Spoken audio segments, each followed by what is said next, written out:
Welcome back to another technical deep dive here in the debug zone. Today we're tackling a big question and breaking it down with insights from other users.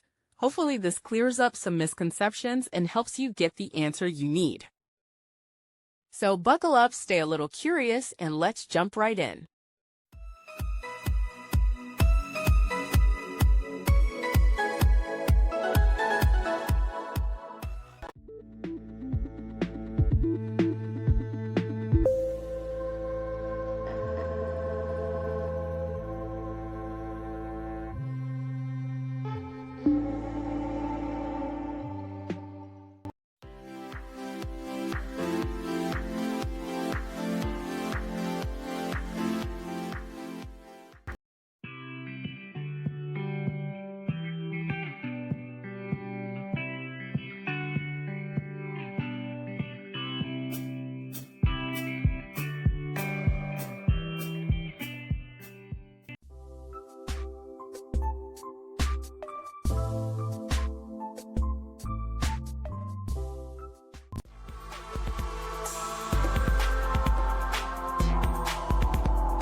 And that's a wrap.